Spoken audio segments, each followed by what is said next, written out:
Hey, welcome back into another edition of Beyond Hiawatha. The miracle goes on. We are so excited that you are back with us, and you are back with us for actually part number two with a special couple, Doug and Dawn Routledge, that we have been chatting with. And only after we had been talking nearly an hour did I realize we've still got some more that we want to cover. So we kind of stopped that interview and we're going to pick it right back up here for part two.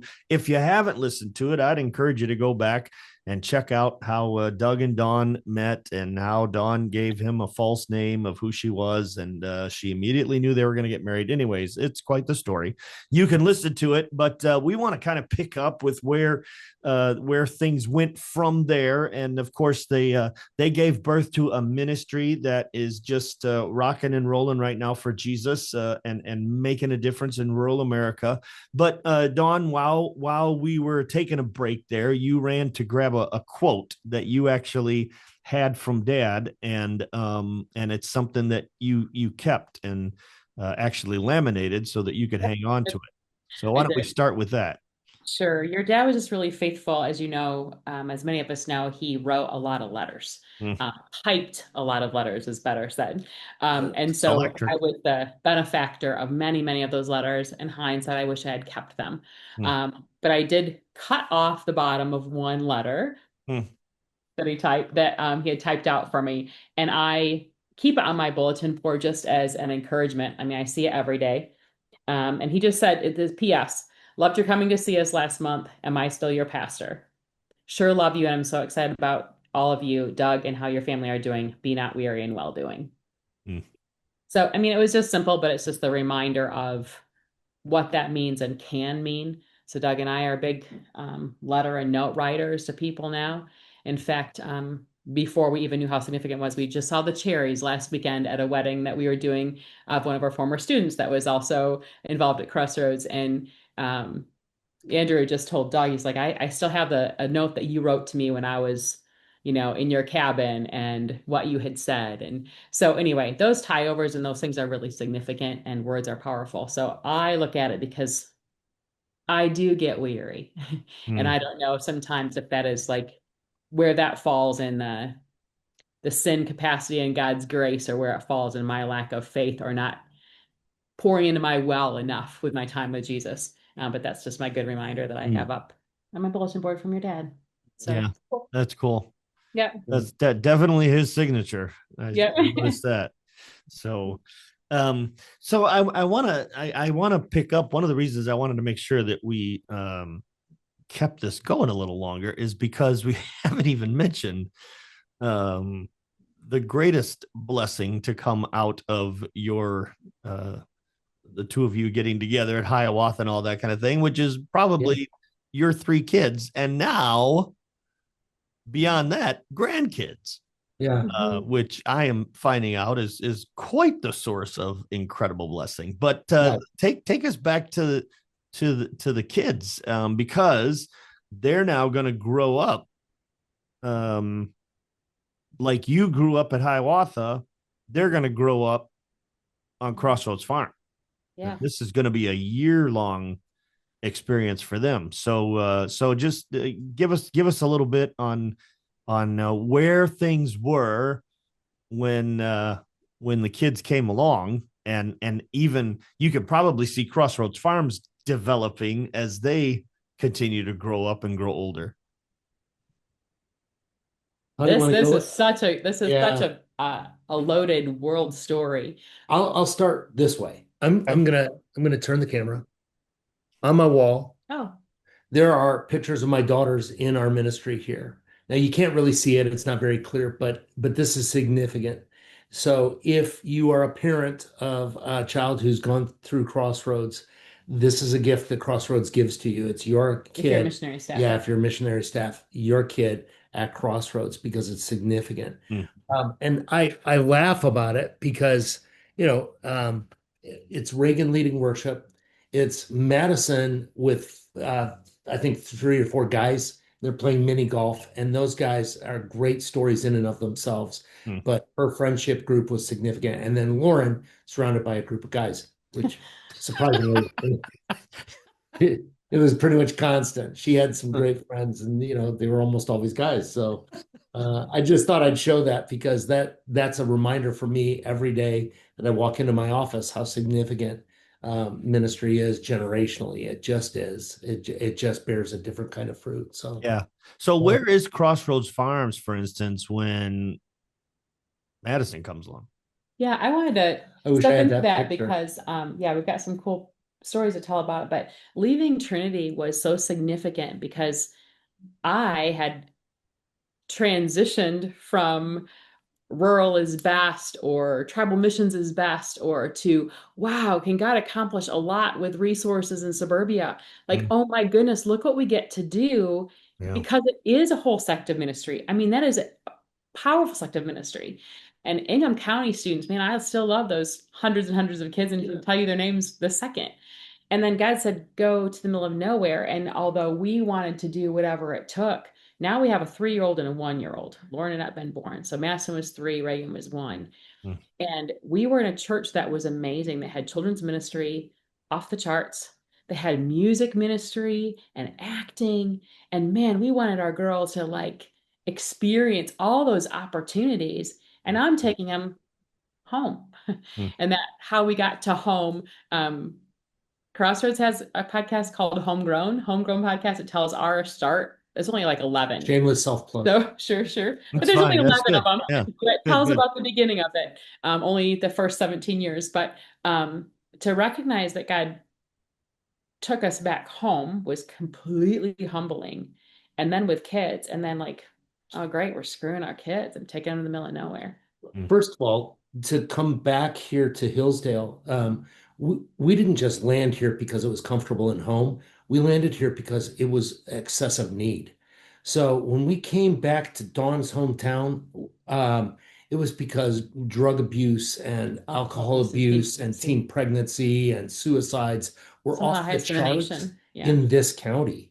So we'd done this study across the nation. I'm sure there are worse places in the nation, but when we realized we were Midwest people and we understood the ebbs and flows of the Midwest and started here, we didn't realize how needy the community was. That's not to say that we don't love it. We do. We love it immensely, but it had some real dramatic need.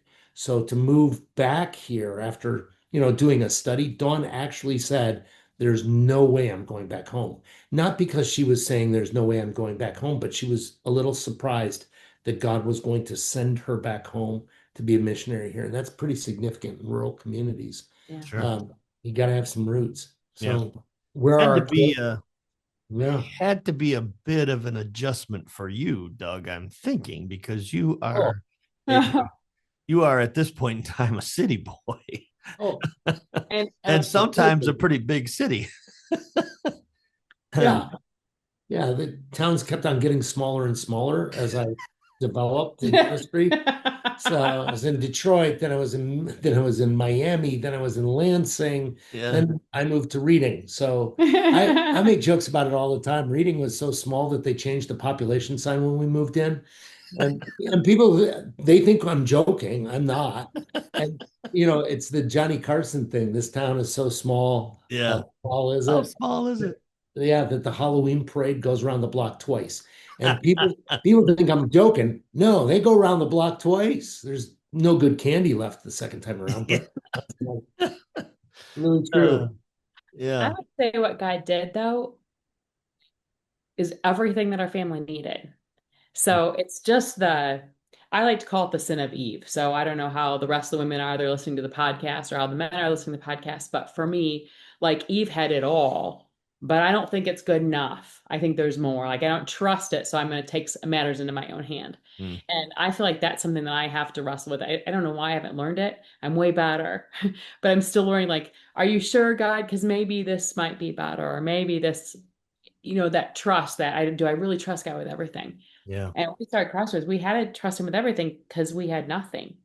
And it really is true. I don't want to not dramatize it. It's just real. Yeah. And so our kids got to watch our full transparency. I mean, we kind of live our lives that way anyway. So it gets a little messy being friends with us because it's all like this. And that's where we are as an organization. But our kids got to see this too. So we're like working long hours or having people over every night or, scooping up this widower or having a kid live with us for a few days. Or not having and only having hand-me-downs for their whole life, or scraping to get to Piot Lake for a week of vacation, like we're army crawling to get there. If I can get there, maybe I'll make it for another year of ministry. Yeah. And it didn't hurt our kids. It helped them know Jesus. And it was very personal to each of them. Yeah, I've got a picture of Madison at our very first work project. This, it was a mess. Like the barns were filled with Like junk. where Hiawatha's going right now. Right. Like there's just like stuff to so do. much It's all stuff work. to do. Yeah. It's one of my favorite pictures because it's a 3-year-old Madison carrying essentially a stick. We were gathering, all the sticks and twigs and broken branches and wood, and we were throwing it in her mouth, and she has a stick. And that's so significant. She couldn't do much, but she understood she could do something. Yeah. And that's something that just in ministry, as you live your life that way, your kids see it. They're like, I can do something. Yeah. And we did not allow our kids to join our ministry until they were age appropriate. I know that's not popular today, but we just said we want this to be special. This is a rite of passage. I'm old enough to go to Crossroads. Our kids had to watch murder mysteries from their upstairs window at the house that was attached. There are so many miracle stories about that house, but they'd have to watch. And when the kids went into the maze, they could come down and get a donut and then go back up to the roof. They would have babysitters for those years. Oh, Yeah. But that's where they were. Our kids were watching until they were able to participate. yeah. And we wouldn't change that. It became significant. Yeah. So, Yeah. where were they? Yeah. They were kids. And our kids experienced Hiawatha. Yeah. So junior camp did exist by the time our kids came around. Mhm. And so they went to a camp close to here as well for a little while when they were super young, at least Madison did. But they went to junior camp and had Miss Pam and did all the things. And Yeah. so our girls, I sent them a text this morning to ask, and they're not exactly for sure on ages and time, and I'm not either, but I think they were all campers at least 4 or 5 years because they started right away, and then they were all on staff by the time they were 15. Mhm. And and moms all of stuff. them at least 5 years of Yeah. staff, so through at least partway through college. And again, the same thing of their friends come, they watch guy do stuff, they have to work hard. They learn about music, and we'll go, I guess we can go in reverse of telling about our kids, but the talent night that used to happen at Hiawatha on Wednesdays, Yeah. our kids all participated in that. And all of our girls love music, and they sang together a ton, and we sang as a family constantly. We do a lot of time in the car. And but when our youngest sang at the talent contest, she was very young, like I don't know, like 11 when she did it. And so your dad came and talked to her after and said, I have a VHS I want to give you, to me, of where I think you should go to college. She's 11. So. So he said, I watched a Christmas spectacular from University of Mobile and Dr. Breland, and I think this should be your school. And she was 11, so we didn't do anything with it, and at all. It's also in Alabama, and we live in Reading. So Yeah. but fast forward that story, God has called each of our children to serve him in very, very different ways. And for our youngest daughter, that was in performance. And there was an opportunity for her to be at a performing arts school in New York City. She had gotten accepted. She got some scholarship money. We were doing a tour of lots of different schools, but that one weekend we were doing 3. But in honor of your dad, who was no longer on this side of heaven at the time, we went to the University of Mobile, and it was one of those places where we drove onto campus, and I called Doug from outside the music building. I said, you've got to pray for me because I can't hold it together.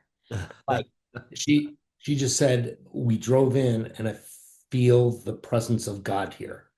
And so, here's this scholarship at the New York Academy of Dramatic Arts, which is the school. That's Yeah. the school.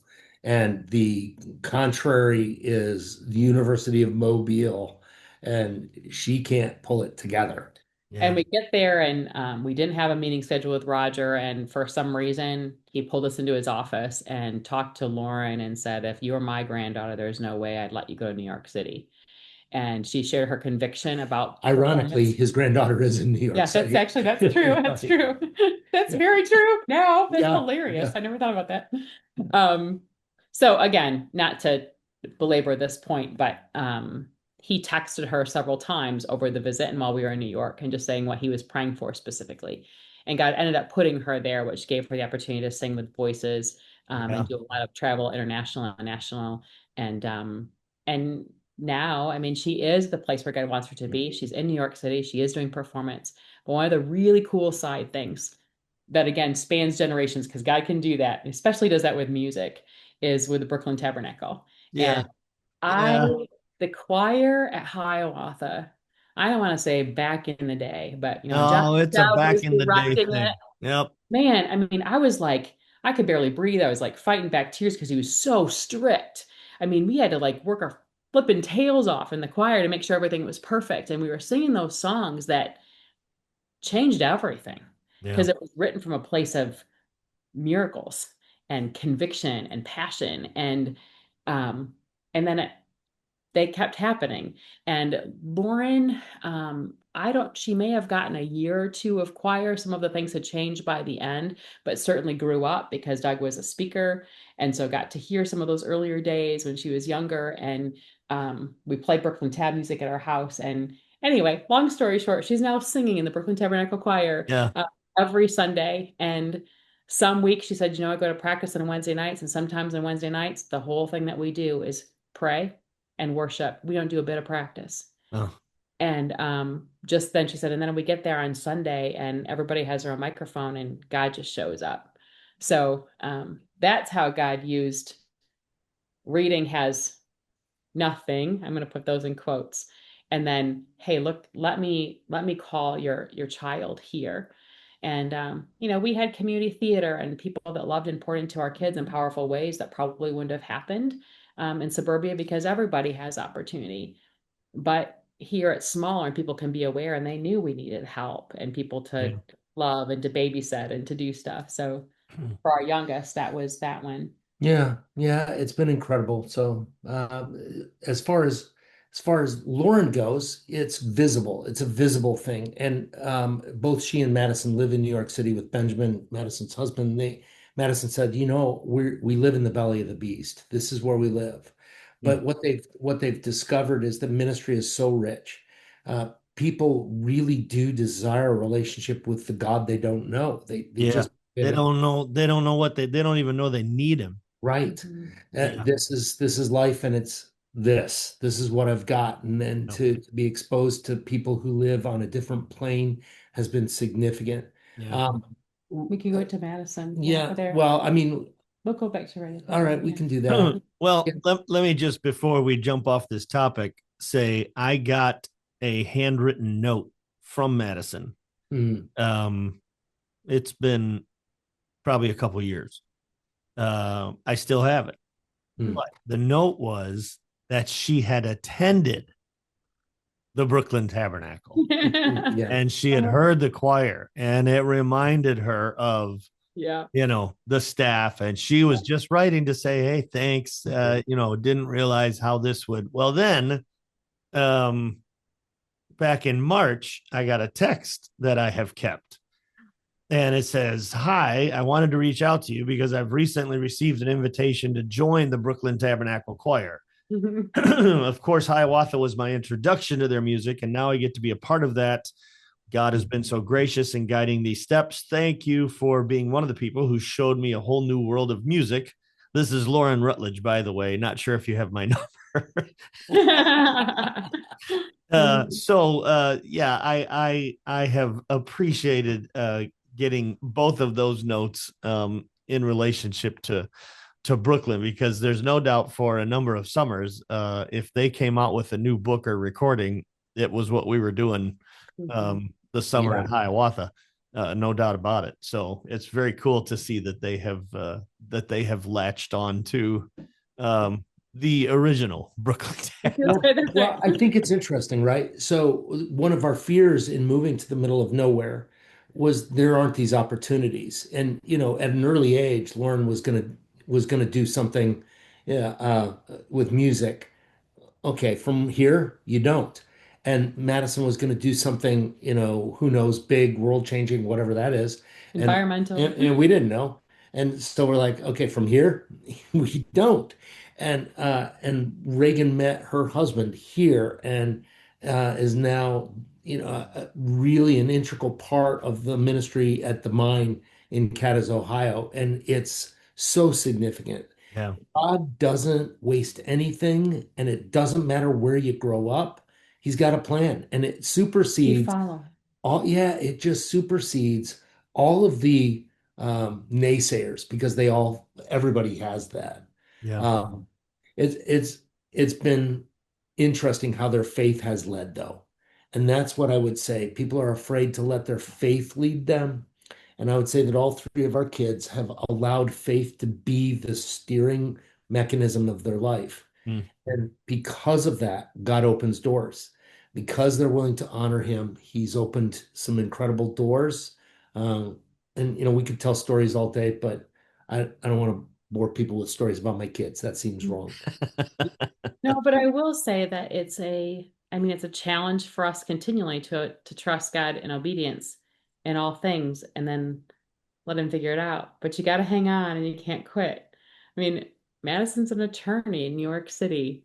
Reagan's a missionary, like changing rural America right alongside with us. Lauren's a performer, but that's not like, oh, wow, look at them. They're just doing what God asked them to do. Yeah. And the fact that God did it from the start of our obedience, because it seems like our obedience would destroy our kids, but instead it put our kids right where they need to be, learn how to depend him in a different place. That beyond concept again. Well, and Hiawatha was such as I can't really overemphasize this, that the more tethers a kid has in their life that connect them to a God who does great things, the more likely it is they expect great things from God.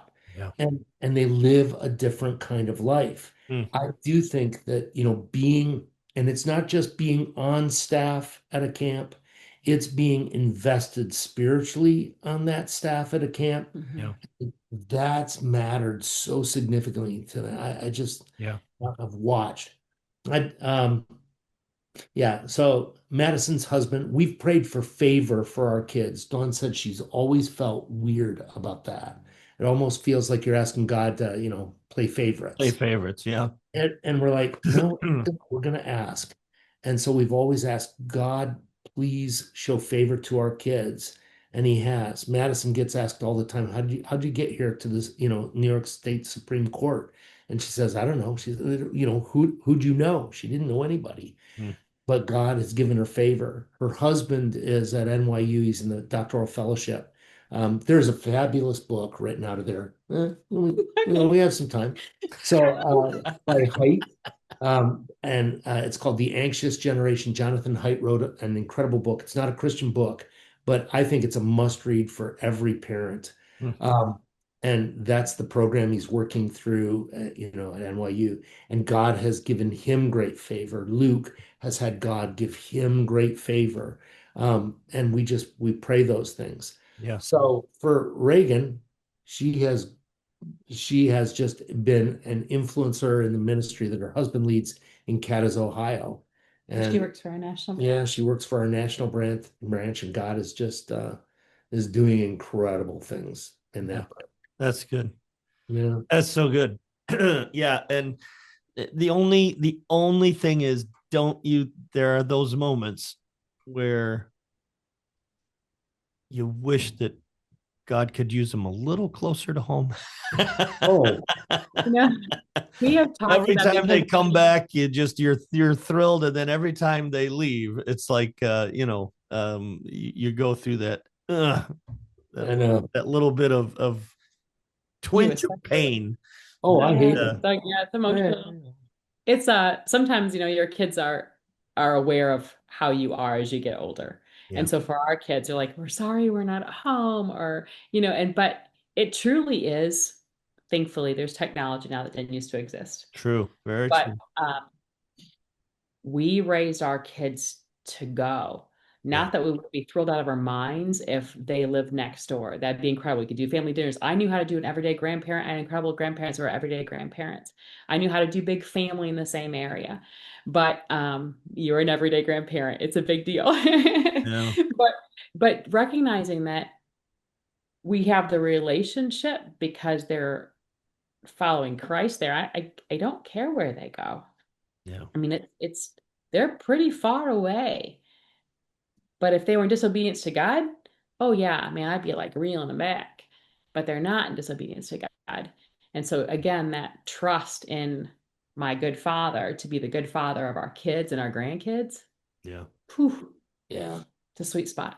it is a Seems to sweet me spot. there was a message about that from Doug Rutledge at Hiawatha Youth Camp too, and I can't even put my finger on Yes, it, but they were but it so much was younger. something about, yeah, They're it like, was "Is Yeah, something that about, when you gave them to giving God? my I thought kids, they were gonna die. Yeah. it giving It my does. was kids to the Lord. they were That was they a, were young then. oh, It's that one tugged at the heartstrings. I remember that message.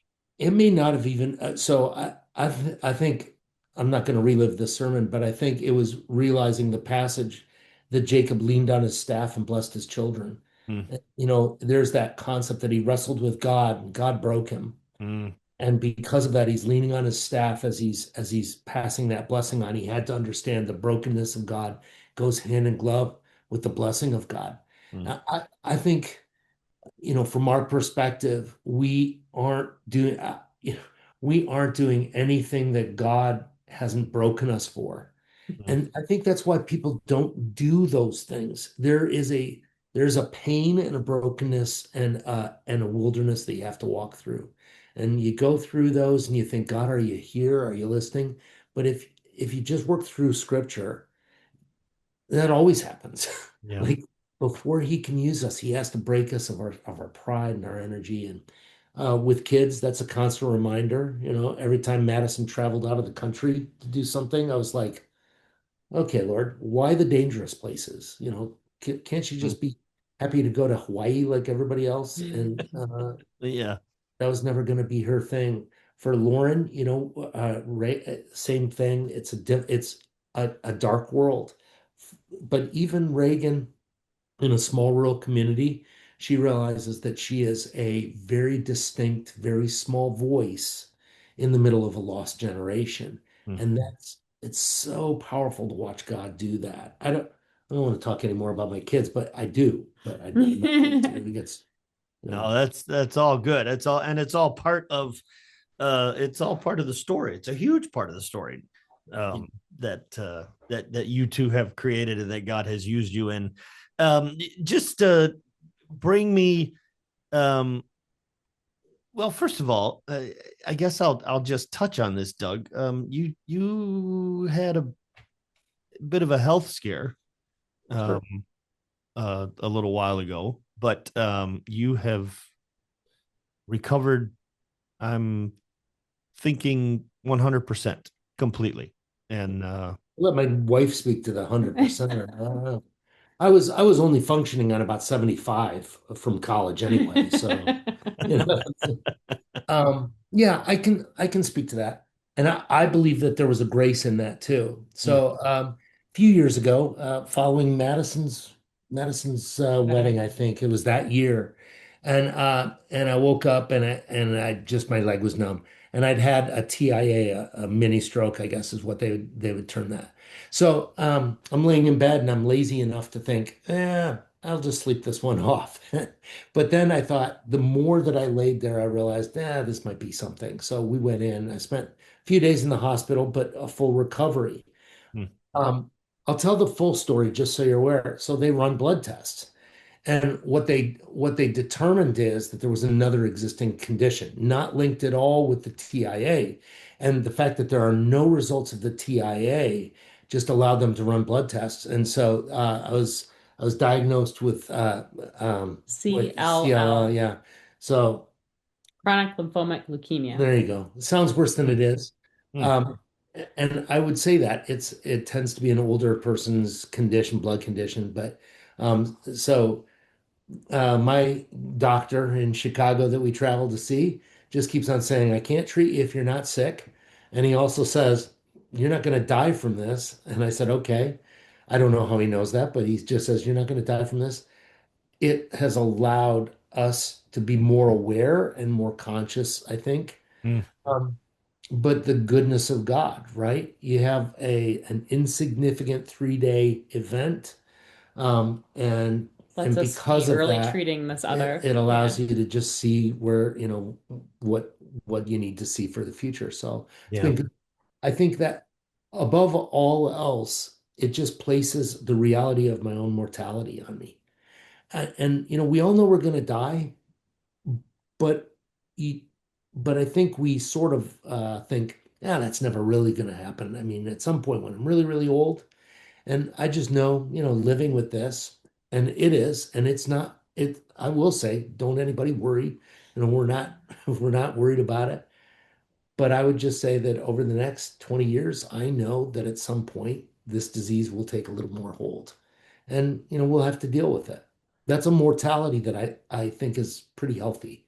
You Mm. realize I don't have forever to do what God's called me to do. Do it Yeah. today. Yeah, So I've got the do day. everything you've got, give Today. everything you've got Yeah, for today. Yeah. Right. yeah, right now.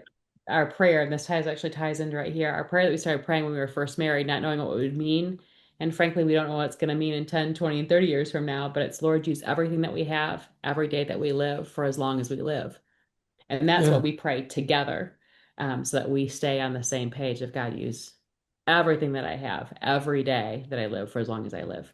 Yeah. It just puts your day, your time, as if it's mine in a different perspective. Yeah. So, yeah, yeah. Yeah.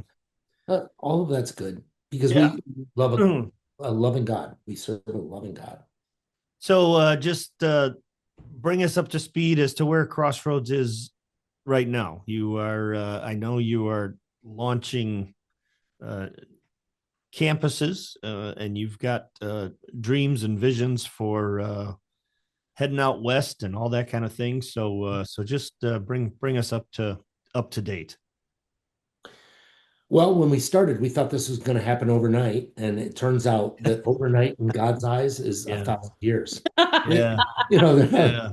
yeah, you're like, wow, I really thought you'd be more into this, God.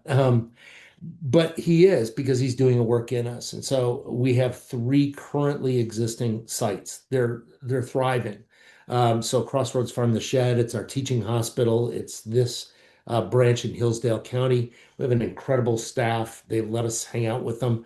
And this is where the national office is. So we had to found a national office.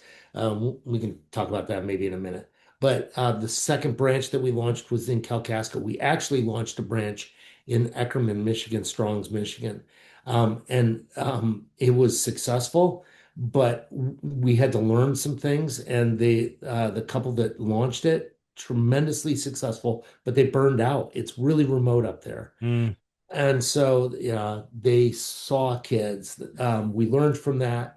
And then we planted Kalkaska, South Boardman, Michigan. So if you're heading south on 131, you see a bowling alley called Crossroads Farm Lanes. The lanes, that's ours. And it's a fully restored 12-lane bowling alley and meeting space. And where people used to go and get drunk, they go to hear about Jesus now. And it's Mm. Mm. been incredible. They've been around for 8 years. Um, and it's thriving. Jerry Bernard, who's another Hiawatha story. Mm. Jerry and Andrea, met there, and I think Yep. that might be a good story to tell sometime. But he is our acting admin there, and he's killing it. And then we launched the mine in Cadiz, Ohio, the foothills of the Appalachians. Between Pittsburgh and Akron, there's this stretch of mountainous terrain where coal mining existed and the mines existed. They're in their 3rd building expansion because they Mm. keep on outgrowing their facility. So they've been around for They're entering their fifth ministry year, entering their sixth year fifth as a year. branch. Yeah. Yeah. So fifth ministry year, and they're in their third expansion. So they're working all the time to give themselves enough space to do it. Following that, he's completed his training, a ministry guy named Javen Umfleet, and he is heading to Montana, Rosebud County, Montana, as soon as we find an administrative director.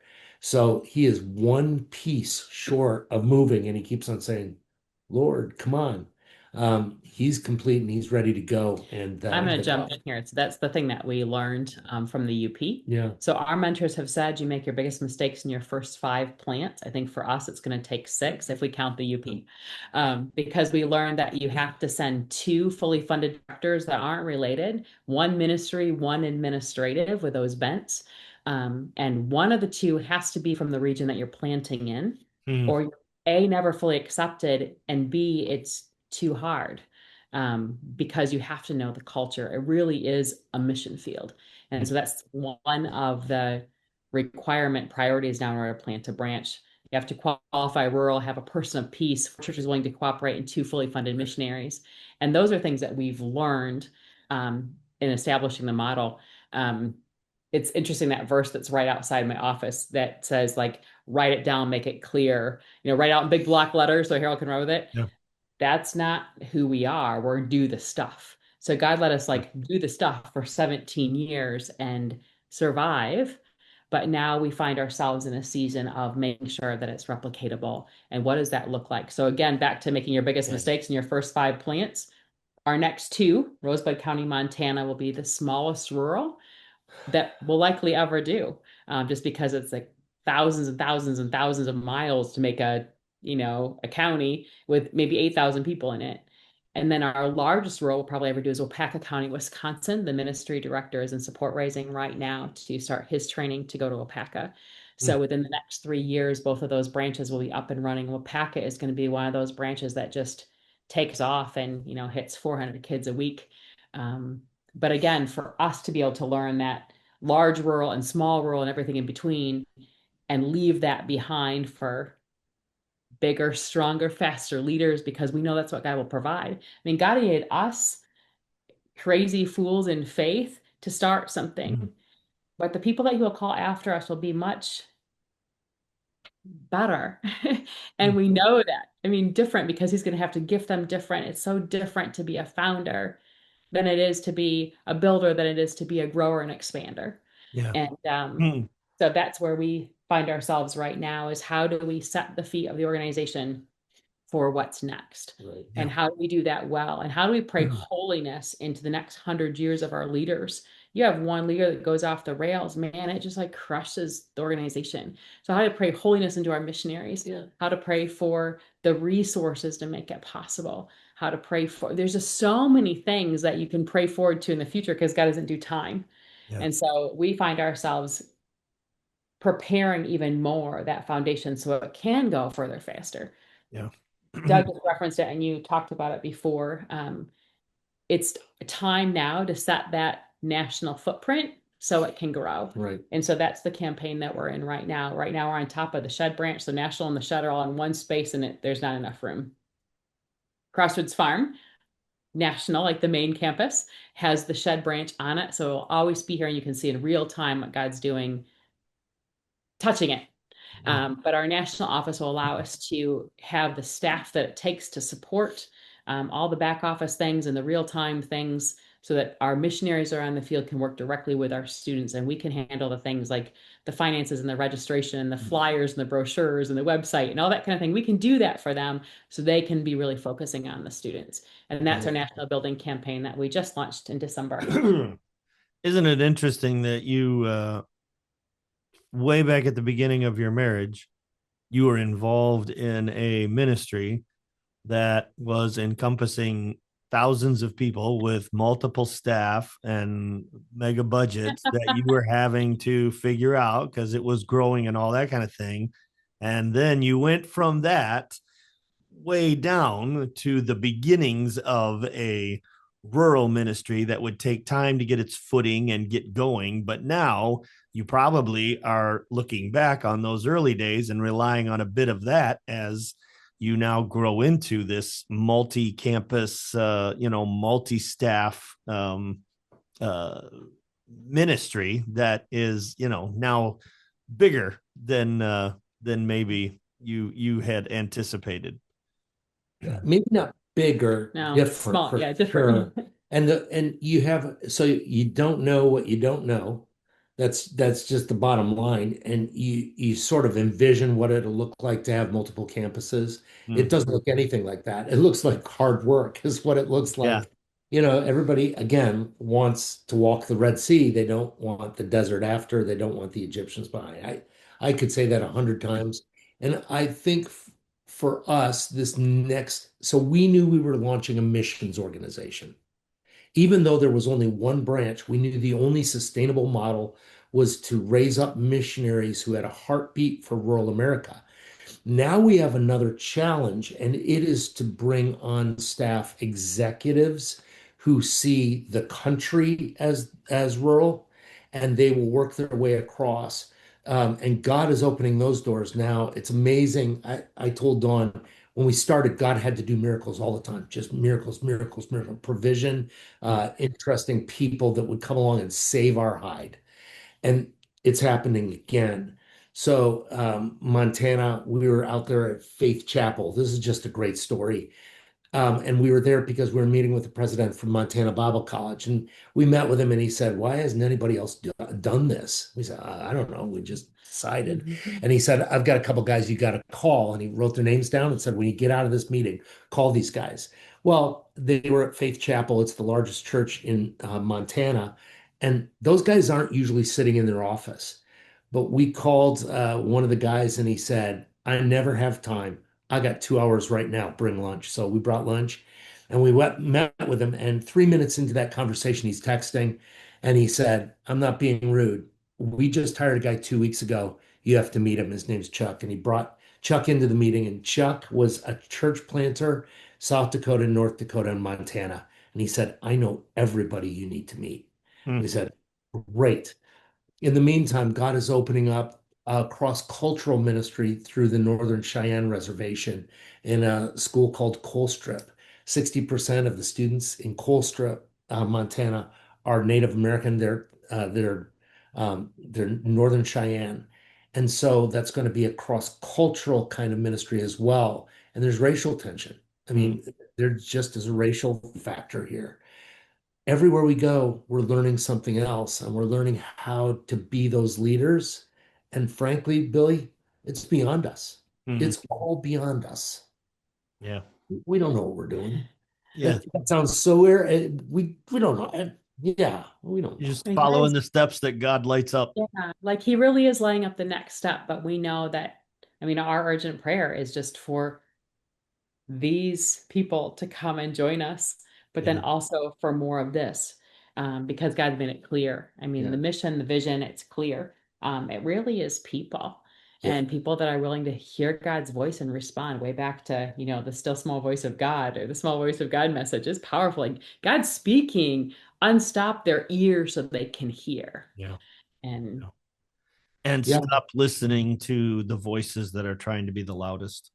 Yeah. I think that's a problem that with all of the advances in technology and social media, which we love, it also just gives more voices the chance to crowd out that still small voice if we're not careful. And that's why it's so important to do what you're doing, do what Hiawatha is doing, because in both cases, you are giving young people a chance. You're putting them in a place where they can hear from God. You're putting them in a position where they can hear that still small voice. 10,000 kids since we started. 10,000 kids have heard the gospel of Jesus Christ at Crossroads Farm in rural communities, and they've had a chance to say yes or no. Amen. Amen. Hundreds. Well, in the words of a guy that you well know, and it all happened at a place called Hiawatha. It is kind of amazing that was the birthplace, and let me ask you this as we kind of wind this down, and we could go on, but I need to get you on to your next thing on your agenda. Is there a thread from your days at Hiawatha? And actually, Dawn, you already presented us one. You mentioned it right at the beginning that as a child, you were you could see and sense the drive for excellence, and that has permeated your life and your ministry since that point in time. But is there another thread that was part of the fabric of Hiawatha, part of decisions that you guys made, Doug, for you, even conversations that you had, meetings that you were part of? Is there a thread of that continues to kind of weave its way all the way through your lives and even last until today? There's so many. I mean, I could give you like a whole tapestry, but if you just ask for a couple threads, I mean, excellence is one for sure. That it takes more than just you. It takes a group of people. It takes a body. Camp is a body of people that are willing to serve together for a common purpose. Yeah. You have to have that. I mean, your staff, they're doing for a common purpose. I mean, you start with 50 million hours of raking mosquito-filled leaves or moving rocks out of a road that they're supposed to be there, but for some reason we're moving all the rocks out of the road. Um, so, I mean, but it unifies. So that common purpose of unification has been something that I've really hung on to. And then for sure, prayer. Yeah. There was time to pray and an expectation of prayer. And I know that we do things differently leadership wise now, but man, it was strict on some of those days when that day was supposed to be about prayer. Like, if you want to be a jerk on the softball field on Wednesday, fine, but don't on Tuesday because you might quench the spirit. Mm. You know, like just that what you have to do if you want God to do something, that expectation, that anticipation that Doug was talking about that happened at Camp Hiawatha was because of prayer. That's it. Because we can't manufacture the Spirit of God. It doesn't matter how cool our buildings are, or how great our properties, if we're in the North Woods, or if we're way down south in Michigan. It doesn't matter. Yeah. It's where's what's happening with prayer. Yeah. And Doug always says, or I know he got it from somebody else, but prayer is the nerve that moves the hand of an Almighty God, and that's just powerful. It's a little statement. Forgive me, I'm writing that one down there. I like that. That original for sure. I do know this, that as I look at our time with Hiawatha, there are a couple threads. They're big threads. Number one, that when people fail to act, there are consequences. When people fail to act, there are consequences. When God stirs our hearts to give, when God stirs our hearts to serve, we serve now, we give now, we support now, we pray now. And I think in part, we learned that the second part is transition is not an event, but transition is a constant state. That we're always in transition. I mean, Hiawatha is moving to a new location. It's easy to look at that and say, wow, this has been really, really hard. Of course it is. It's all hard. God refines us. But our prayer consistently for Hiawatha, even in this next time, is that God will win hundreds and hundreds of teenagers to himself, that God will raise up the next generation of leadership. We're always excited about that, but it takes transition. And transition is also always painful. You go through that. That's been hard. I think, your father left a tremendous legacy, but there's this difficult transition from the legacy to the future. And, I think that's a thread that we learned too. We all learn that in ministry if we're going to survive past 20 years. And I think that's been a really, really cool thread, how to grit it out, be tough enough, go where God opens the doors. I love that concept. Yeah. Thinking about you again this morning, prayed that you got rest last night. Just smiled thinking that if there's a softball game in heaven, your dad can pitch if he wants to. There are two things I know today. Your dad loved Jesus, and he is living what we can only dream of right now. Never more sure. That was a text from you, Doug. right after dad passed. And I got another one in there. I won't take time to find it, but you talked about how the legacy that he leaves behind is not in a particular place. It is in the people and the lives that he touched. And that is something that is being lived out again, so to speak. I can tell you this because you'll understand it, Dawn, especially you. Lori and I were at the camp working last Friday. We were there pretty much by ourselves. There were Tamara and a couple other people were on the grounds, but we'd had a project that she'd been working on and we wanted to finish it. And I was walking with a mower from where we had been working, and I was taking it back to the building where the mowers are stored. And I was moving it along and I was watching where I was going. And all of a sudden I realized I'm walking along a dirt road. And I looked up and the sky was just that perfect shade of blue. And I looked around me and there were trees and there was some water ahead of me. And I stopped for a moment and I started to shed some tears, to be honest, because I just was like, okay, God, that was a nice reminder. That was pretty cool the way he pulled that together. It was a silly moment, but it just, it reminds you to the point, Doug, that you were making about transition.